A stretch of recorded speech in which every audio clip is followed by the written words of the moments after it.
Well, you know that no adventure is complete without a visit to the supermarket. So here I am at my nearby Jumbo, and with a name like that, I think it's going to be big. Let's go in.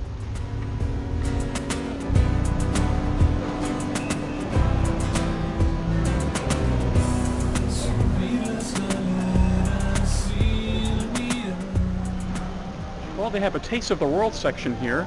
No section for Canada though, strange. The US section consists of Chef Boyardee, mustard, and goldfish crackers. It's a balanced diet.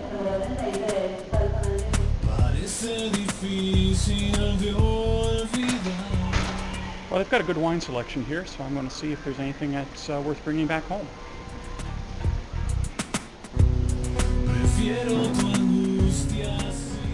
Well, I've chosen two bottles. One is a Ruca Milan Malbec. I visited this winery.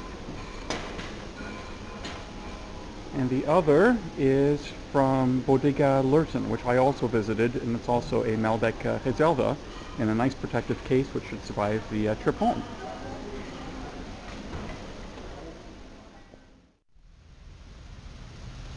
Well, I know I should have done this towards the beginning of the trip, but I'm going to show you on the map here how the city's laid out.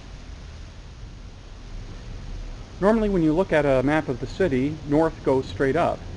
But the locals prefer to view their city as it goes along the river, and so they have their maps turn like this. And where I am right now is in Palermo, Soho at the Vane Boutique Hotel, and that's in this barrio here. And if you look at the rest of the city, this is the city center, this is the obelisk, this is 9th of July Avenue here, Casa Rosada, the Congress, so that's the axis of Avenida de Mayo. And here are the docklands area of Puerto Madero, and down here is La Boca, where all the colorful streets are. If we move back up to here, this is Recoleta, that's the cemetery, that's the design mall. Some beautiful parks in and around here. I walked through the botanical garden the other morning, and where all the neat clubs and restaurants and bars are is in this section here around Plaza Serrano. And that gives you a quick tour of Buenos Aires.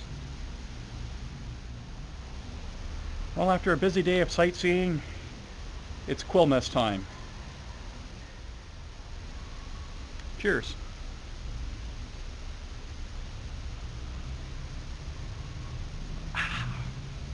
Just what the doctor ordered.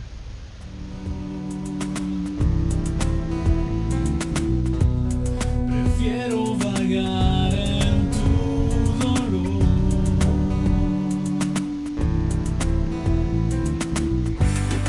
Si pudiera volver, volvería a estar.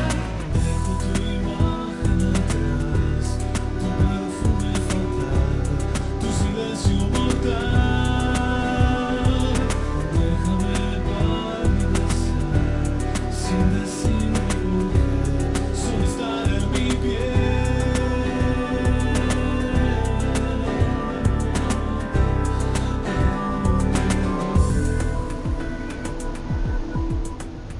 Well, my impression of Buenos Aires is that it's a big city, and in the microcentro area, a little too busy, a little too bustling for my tastes. Probably like New York, you have to scratch the surface and see what's going on behind the scenes to really appreciate it. And but this barrio here, Palermo, again, I can't speak enough about it. Great place to come back to at night, and certainly a place I'd like to visit on future occasions. Well, crossing the equator for the first time into the southern hemisphere, I wasn't quite sure what to expect. The seasons are reversed, but otherwise the sky's still blue, gravity still works the same way, people are people, and life goes on. Argentina strikes me as a country of frontiers. You have the frontier with the wild. I think it's a country on the frontier of a resurgent economy. In Mendoza, you have a city that's on the frontier of premier winemaking. And in Buenos Aires, a city that's at the frontier of being a world city, a European-style cosmopolitan city, and a font of ideas and creativity. And it'll certainly be worth watching how this country develops over the next few years. Well, I think I made good on my promise to enjoy the red wine and steak here. And now it's time to bid farewell to South America. It's been a great adventure, and look forward to where my travels take me next. Until then, adios.